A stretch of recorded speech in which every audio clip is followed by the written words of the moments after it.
Hello friends, नमस्कार। कैसे हैं आप लोग? मैं आशा करता हूँ कि आप लोग कुशल मंगल होंगे और अच्छे होंगे। यहाँ पे मैं आपको, जैसा कि आप थंबनेल से देख रहे होंगे, कि जनवरी माह के महत्वपूर्ण करंट अफेयर्स के बारे में बात होगी, लेकिन उसमें भी मैं कुछ लोकेशंस को ही बताऊंगा, कि वो भी विश्व के। ठीक है, इससे पहले मैंने भारत के कुछ महत्वपूर्ण लोकेशंस को आपको बताया था जो जनवरी माह में चर्चा में थे, और यहाँ पे मैं कुछ विश्व के महत्वपूर्ण लोकेशन को बताऊंगा जो जनवरी माह में चर्चा में थे। तो समय ज़्यादा न लेते हुए मैं आइए आपको क्वेश्चन फॉर्म में उन लोकेशंस से संबंधित क्वेश्चन पूछता हूँ, और जो उससे ज़रूरी सूचनाएं होंगी मैं आपको दूंगा, और आपको मैप में भी दिखाऊंगा कि वो लोकेशन है कहाँ। ठीक है, आइए। यहाँ पे मैंने आपको विश्व का मैप दे दिया है। ठीक है, उसमें मैंने उन लोकेशंस को भी बता दिया है जिनको मैं बताऊंगा। ठीक है, जैसे कि पहले मैं कॉन्टिनेंट की बात कर लेता हूँ। ठीक है, ये है कॉन्टिनेंट। से पहले मैं ये दिखा देता हूँ कि ये अपना सुंदर भारत। ठीक है, और ये पड़ता है एशिया कॉन्टिनेंट में। बाकी आपका जो ये अफ्रीका कॉन्टिनेंट है, ये यूरोप है, ये नॉर्थ अमेरिका हो गया, ये साउथ अमेरिका हो गया, ये अंटार्कटिका हो गया, ये ऑस्ट्रेलिया हो गया। ठीक है, तो यहाँ से प्रश्न एक ये पूछा था कि सर्वाधिक देश कौन से कॉन्टिनेंट में यानी महाद्वीप में पड़ते हैं। तो ये देखिए 54 देश जो हैं अफ्रीका महाद्वीप में पड़ते हैं, और ये सर्वाधिक हैं। तो यहाँ से प्रश्न पूछा जा चुका है, तो आप इसको याद रखेंगे। बाकी ये जो लोकेशंस हैं कि अबेई कहाँ है, गुयाना कहाँ है, क्यों चर्चा में था, किला हुआ। ठीक है, ऑस्ट्रिया, ऑस्ट्रेलिया नहीं, ऑस्ट्रिया। ठीक है, उज्बेकिस्तान ये रहा। तो ये क्यों चर्चा में थे, इनको भी हम जानेंगे। आइए आगे बढ़ते हैं। ये रहा आपका पहला प्रश्न। ठीक है, स्क्रीन पे प्रश्न ये है कि हाल ही में चर्चित अबेई क्षेत्र, ठीक है, हाल ही में चर्चित अबेई क्षेत्र निम्नलिखित में से किन देशों के बीच स्थित है। तो इसका सही उत्तर होगा कि ये उत्तरी सूडान और दक्षिणी सूडान, इनके बीच में स्थित है। और ये क्यों चर्चा में था अबेई क्षेत्र, इसके बारे में मैं एक दो लाइन बता दे रहा हूँ आपको, और ये कहाँ पे स्थित है वो भी दिखा दे रहा हूँ। ठीक है, ये देखिए, ये है विश्व का मैप। ठीक, अगर विश्व के मैप में से मैं ये अफ्रीका महाद्वीप को जूम करूँगा तो ये है अफ्रीका महाद्वीप का मैप। ठीक है, ये पूरा। अगर इसमें से ये अबेई का क्षेत्र है, इस अबेई के क्षेत्र को मैं जूम करूँगा तो ये है अबेई का क्षेत्र। ठीक है, और अबेई का क्षेत्र ये आपको नॉर्थ सूडान और साउथ सूडान, इनके बीच में ये मिलेगा अबेई का क्षेत्र। ठीक है, यानी कि ये रहा आपका नॉर्थ सूडान और ये रहा साउथ सूडान। और नॉर्थ सूडान के ऊपर आप देखेंगे ये है इजिप्ट यानी मिस्र, ये है लीबिया। ठीक है, और आपको यहीं बगल में देखने को मिल जाएगा रेड सी, ये आपका रेड सी है, ये है हिंद महासागर, और ये है अटलांटिक महासागर। ठीक है, इनको भी आप ध्यान रखेंगे। अब देखते हैं अबेई क्षेत्र क्यों चर्चा में था। अबेई क्षेत्र, वहाँ पे सिविल वॉर चल रहा है। ठीक है, तो वहाँ पे जो यूनाइटेड नेशन है, यूनाइटेड नेशन, ठीक है, यूनाइटेड नेशन ने अपनी पीस कीपिंग फोर्स वहाँ भेज दी है। और उस पीस कीपिंग फोर्स में इस बार भारतीय सेना में, भारतीय सेना की जो महिला टुकड़ी है उसमें सबसे बड़ी टुकड़ी महिलाओं की भारतीय सेना की तरफ से गई है, इसलिए अबेई क्षेत्र इसमें चर्चा में है। और इसलिए हम लोगों को इसको याद भी रखना है कि अबेई क्षेत्र क्यों चर्चा में था और कहाँ है, मैं उसको आपको बता दिया हूँ। अगर रहा सूडान, नॉर्थ सूडान की राजधानी, तो ये है खार्तूम, ये नॉर्थ सूडान की राजधानी है। इसके आस-पास के देश आप देख लीजिए, इरिट्रिया हो गया, एथियोपिया हो गया। ठीक है, और ये हमारी महिला टुकड़ी जो वहाँ पे अबेई में गई हैं। अगर पूछा जाए कि यूएन पीस कीपिंग फोर्स में सर्वाधिक सेना कौन सा देश भेजता है, तो ये है बांग्लादेश। कन्फ्यूज मत होइएगा कि बांग्लादेश कैसे, बांग्लादेश ही भेजता है सबसे ज़्यादा सेना। ठीक है, अब हम लोग आगे बढ़ेंगे। आपका अगला प्रश्न है कि निम्नलिखित में से कौन से देश से उज्बेकिस्तान की सीमा नहीं लगती है। ये ज़्यादा चर्चा में था, रहता नहीं है उज्बेकिस्तान, लेकिन ये कह सकते हैं डबल लैंड लॉक्ड कंट्री है, इसलिए मैं इसके बारे में बता दे रहा हूँ। और यहाँ से प्रश्न पूछा जा चुका है कि दोहरा स्थलारुद्ध देश कौन सा है। ठीक है, तो मैं इसलिए इसके बारे में थोड़ा सा बता दे रहा हूँ। तो इसका सही जवाब आपको मिलेगा कि ईरान। ठीक है, क्योंकि कजाकिस्तान से भी इसका बॉर्डर लगता है, तुर्कमेनिस्तान से भी लगता है, अफगानिस्तान से भी लगता है। तो सही जवाब इसका ईरान, ईरान से इसका बॉर्डर नहीं लगता है। मैप में भी मैं आपको दिखा दे रहा हूँ, ये देखिए, ये है अपना सुंदर भारत। और अगर सुंदर भारत के हम नॉर्थ वेस्ट की तरफ जाएं, ये मिडल ईस्ट एशिया इसको बोलते हैं, मिडल ईस्ट एशिया का ये भाग है। तो ये है उज्बेकिस्तान।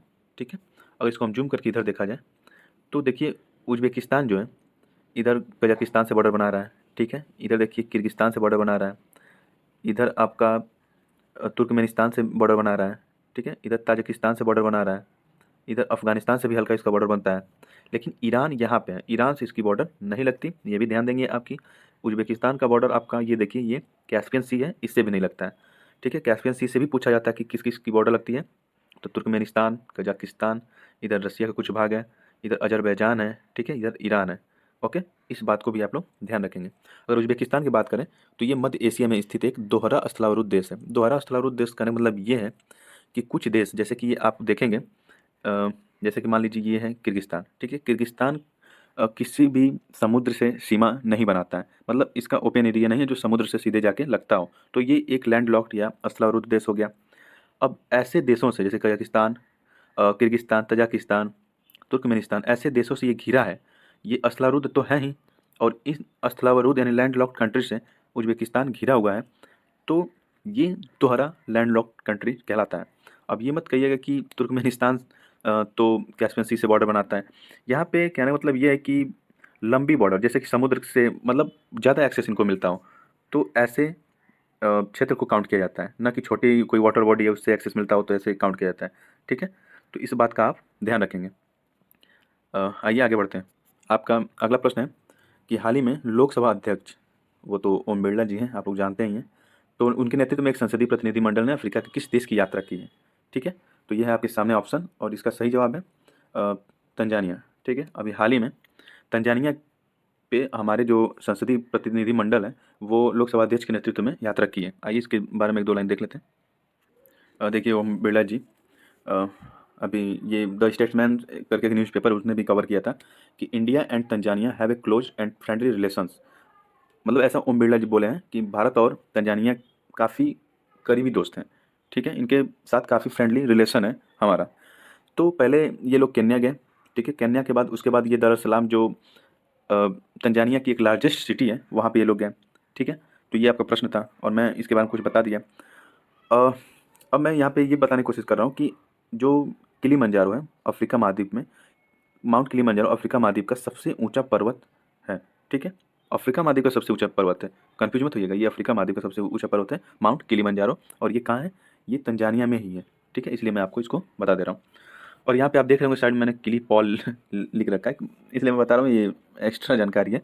अभी आप जल्दी में देखे होंगे बिग बॉस में भी ये आए थे, किली पॉल, जो भारतीय गानों पे लिप सिंग करके उनको गाते हैं, दिखाते हैं, मतलब कह सकते हैं कि ये इंस्टा पे फलाना सोशल मीडिया पे ये अपना रील बनाते रहते हैं, ठीक है। तो इनको आप लोग देखे भी होंगे, और ये हैं, ये मैं छोटी सी वीडियो उनकी दिखा दे रहा हूँ आपको, क्योंकि प्रधानमंत्री नरेंद्र मोदी जी ने भी मन की बात कार्यक्रम में इनका जिक्र किया था, ठीक है। जब अफ्रीका की बात आ गई तो मैं एक और जानकारी आपको दे देता हूँ। ये मैं उन देशों की लिस्ट दे रखा हूँ जो इक्वेटर पे स्थित हैं, ठीक है। क्योंकि इक्वेटर मतलब जो 0 डिग्री लाइन है, ठीक है, भूमध्य रेखा है, उन पे स्थित जो देश हैं, मतलब जो जिन देशों से होकर ये गुजरती है, उनकी लिस्ट में ये दे रखा हूँ। इनको भी आप लोग एक बार देख लीजिएगा। मैं ये बताने की कोशिश कर रहा हूँ कि ध्यान रखें कि तंजानिया उस लिस्ट में शामिल नहीं है। ये देखिए, ये वो लिस्ट है, ठीक है। तो ये आपका ऑस्ट्रेलिया है।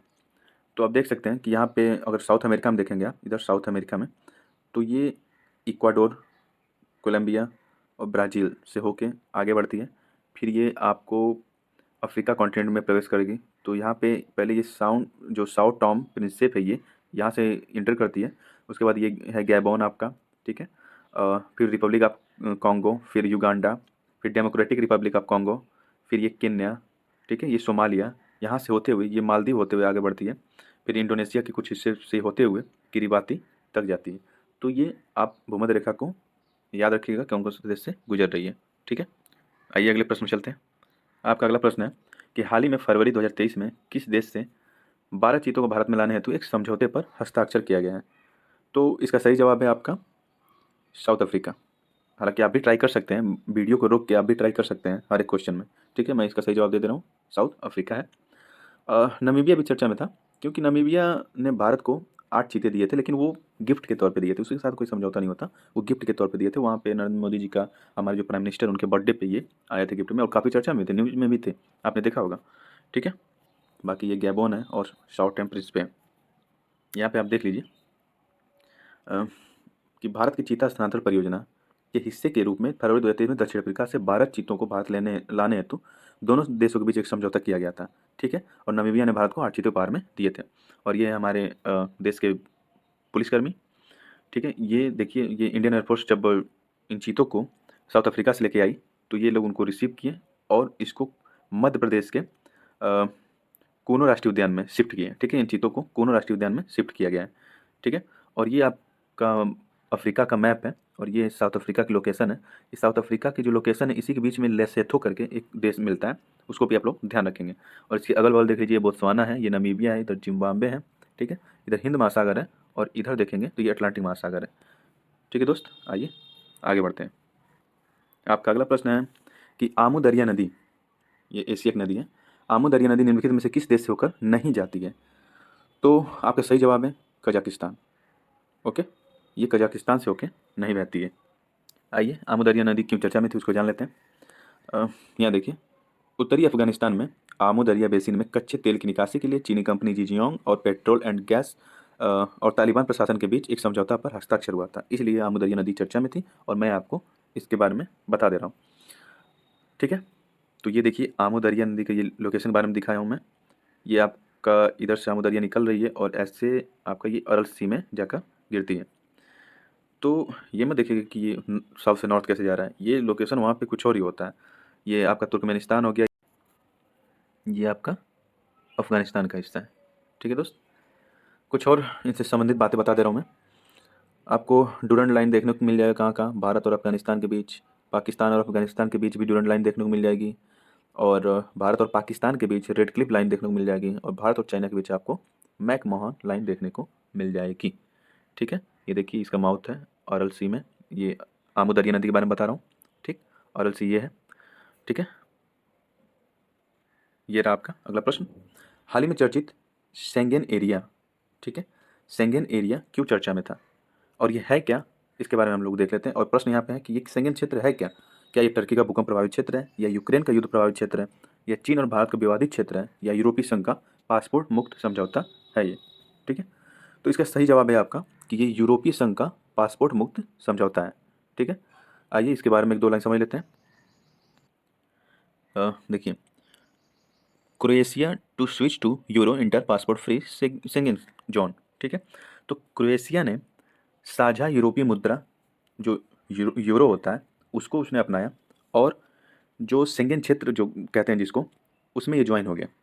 जैसे ही ये यूरो को अपनाया क्रोएशिया ने, वैसे ही ये शेंगेन क्षेत्र में ज्वाइन हो गया। शेंगेन क्षेत्र मतलब ये एक तरह से यूरोप की कुछ कंट्री हैं जो मिल के ये डिसाइड करती हैं कि हमारे देश में कौन कौन एंट्री कर सकता है, कौन कौन के देश लोग फ्री वीज़ा मुक्त, मतलब वीज़ा उनका नहीं लगेगा उतने, मतलब जो जो शेंगेन क्षेत्र एरिया में शामिल होंगे उनमें उनका वीज़ा नहीं लगेगा। जैसे ये शेंगेन एरिया क्षेत्र है, इसमें मान लीजिए आपका क्रोएशिया शामिल हो गया, तो क्रोएशिया अब जब इसमें एंटर करेगा, इनके जोन में एंटर करेगा, तो उससे वीज़ा नहीं लिया जाएगा। ठीक है, कब तक? 90 दिनों तक। ठीक है, इसलिए इसको शेंगेन क्षेत्र एरिया बोलते हैं। और यूरो जैसे ही अपनाया क्रोएशिया ने, वैसे ये शेंगेन क्षेत्र एरिया में भी ये शामिल हो गया। ये एक समझौता टाइप का है। ठीक है, ये लग्जमबर्ग में एक समझौता हुआ था, शेंगेन नामक एक लोकेशन थी, तो इसीलिए इसका नाम शेंगेन क्षेत्र रख दिया गया। ठीक है, इसमें ज़्यादा कुछ जानने की जरूरत नहीं है, बस इतना समझ लीजिएगा कि शेंगेन क्षेत्र में वो शामिल हो गया क्रोएशिया, और क्रोएशिया ने हाल ही में यूरो को अपना लिया है।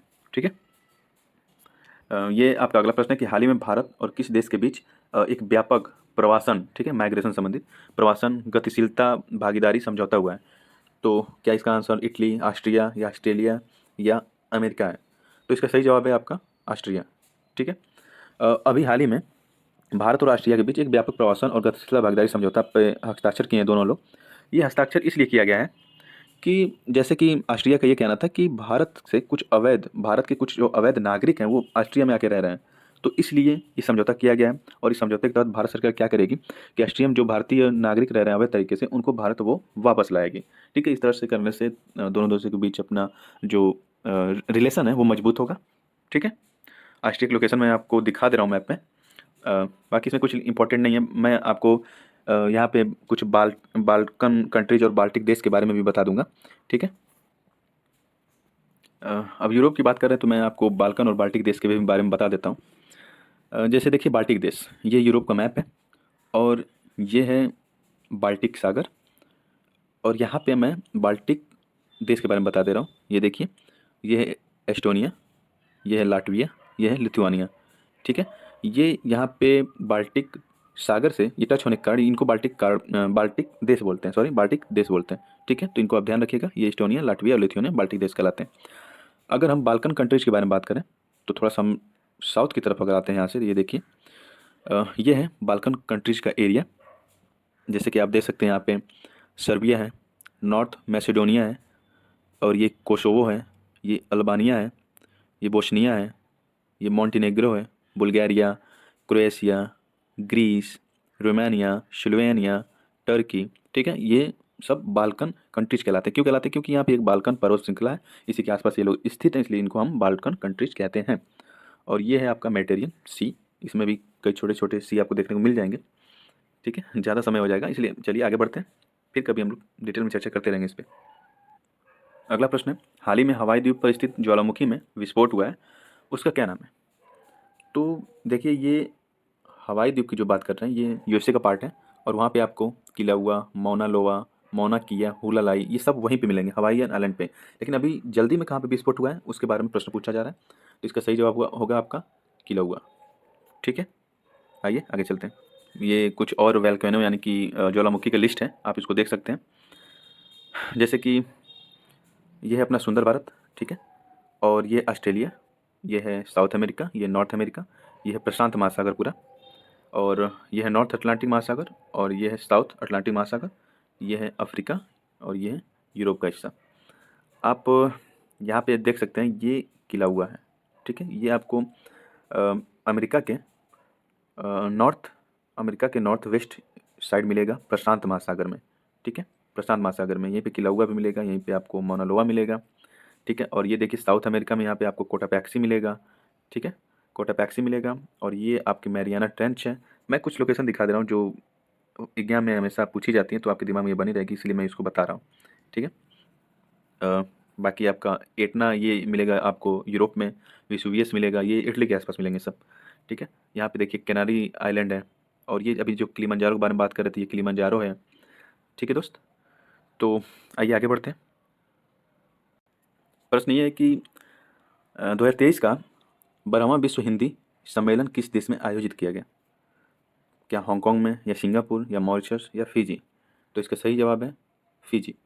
12वां विश्व हिंदी सम्मेलन आपको फिजी में इसका आयोजन किया गया है, और यहाँ पे अपने विदेश मंत्री एस जयशंकर साहब भी गए थे। ठीक है, ये उनकी छोटी सी क्लिप है जो आप देख रहे हैं। तो आइए कुछ इससे इम्पोर्टेंट बातें कर लेते हैं। अगर फिजी की बात करें तो फिजी की कैपिटल है आपकी सुवा। ठीक है, और यहाँ के प्राइम मिनिस्टर जो हैं उनका नाम है राबुका। और पहला अगर विश्व हिंदी सम्मेलन की बात करें तो ये 10 जनवरी 1974 को पहला विश्व हिंदी सम्मेलन हुआ था नागपुर में। और 10 जनवरी को हुआ था 1974 में पहला, तो इसीलिए 10 जनवरी को विश्व हिंदी दिवस भी मनाया जाने लगा। और विश्व हिंदी का जो सचिवालय है वो आपको मॉरिशस में देखने को मिलेगा। और इस बार 2023 की जो थीम है वो है traditional knowledge to artificial intelligence. ठीक है, और बात करें अगर फिजी की, तो ये ओसेनिया कॉन्टिनेंट में पड़ता है। ओसेनिया ये जो ऑस्ट्रेलिया के पास में पड़ता है। ठीक है, ये कोई अलग कॉन्टिनेंट नहीं है, ऑस्ट्रेलियन का ही हिस्सा है। ठीक है, ये रहा ओसेनिया का भाग, जैसा कि आप मैप में देख रहे हैं, ये ओसेनिया का भाग है, देखिए ऑस्ट्रेलिया के ही अंदर ये आता है ओसेनिया। जैसे कि अगर हम इसको डिस्क्राइब करने की कोशिश करें तो देखिए, अ, इसमें आपको ऑस्ट्रेलेशिया, मेलानेशिया, माइक्रोनेशिया, ठीक है, और पोलिनेशिया, ये सब भी देखने को मिलेंगे, और ये सब यहीं पे हैं। ठीक, जैसा कि आपको मैंने बताया था कि प्रथम विश्व हिंदी सम्मेलन आपको नागपुर में हुआ था प्रथम, और ये 10 से 12 जनवरी में हुआ था। ठीक है, और 11वां आपको 2018 में देखने को मिलेगा, मॉरिशस में 11वां हुआ था, और 12वां अभी आपको मैंने बता दिया कि 12वां आपको ये हुआ था फिजी में। ठीक है, अब बढ़ते हैं अगले प्रश्न की तरफ। ये आपको अगला प्रश्न, हाल ही में निम्नलिखित में से भारत और किस देश के बीच तेल तथा गैस क्षेत्र में सहयोग को बढ़ावा देने पर सहमति व्यक्त की गई है? तो क्या वो गुयाना है, या सूरीनाम है, या फ्रेंच गुयाना है, या फिर वेनेजुएला है? तो इसका सही जवाब है आपका गुयाना। ठीक है, फ्रेंच गुयाना नहीं, गुयाना। आइए इससे रिलेटेड कुछ बातें जान लेते हैं। ये है साउथ अमेरिका का मैप। अगर हम यहाँ से जूम करें तो ये आपको मिलेगा यहाँ पे, ये है वेनेजुएला, तो इसका जूम मैप ये है वेनेजुएला, ये है गुयाना, इसकी राजधानी आपको मिलेगी जॉर्ज टाउन, ये है सूरीनाम बगल में, इसकी राजधानी आपको मिलेगी पैरा मेरिबो, और ये फ्रेंच गुयाना जिसकी राजधानी केन मिलेगी आपको। ठीक है, फ्रेंच गुयाना फ्रांस का एक कॉलोनी है। ठीक है, तो ये है आपकी लोकेशंस, और सही जवाब था आपका गुयाना। इधर आपको मिलेगा नॉर्थ अटलांटिक सागर, महासागर। ठीक है, बाकी ये ब्राज़ील है, ब्राज़ील में आपको अमेजन नदी मिलेगी। ठीक है, इधर आपको बोलीविया मिलेगा। ओके, ये देखिए ये पराग्वे है, यहाँ से भी प्रश्न पूछा जाता है पराग्वे से कि ये किससे किससे बॉर्डर शेयर कर रहा है, और साउथ अमेरिका में कौन सा वो देश है जो लैंडलॉक्ड है, तो ये पराग्वे। तो ये लोकेशन आप याद रखेंगे। ये साउथ अटलांटिक महासागर है और ये है प्रशांत महासागर इधर। ओके, चलिए आगे बढ़ते हैं। कुछ इससे रिलेटेड बातें, जैसे कि आप ये आर्टिकल देख सकते हैं, न्यूज़पेपर में छपा है। भारत और गुयाना तेल और गैस क्षेत्र में समझौते पर हस्ताक्षर करने के लिए तैयार है। और ये हम हरदीप सिंह पुरी जी हैं जो गए थे वहाँ पे। और ये देखिए, अगर पूछ देता है, ये छोटी मोटी जानकारी है कि राधा कृष्ण की होली खेलते हुए एक डाक टिकट कौन सा देश ने जारी किया था, तो गुयाना ने ही जारी किया था। ऐसा भारत सरकार तो जारी नहीं की अभी तक, लेकिन गुयाना की सरकार ने ऐसा जारी कर दिया ये सब चीज़ें। ठीक है, तो ये थोड़ा इंपॉर्टेंट भी है, ध्यान रखिएगा आप लोग। तो आज की क्लास में इतना ही। वीडियो कैसी आपको लगी कमेंट बॉक्स में देख के ज़रूर बताएं। Thank you.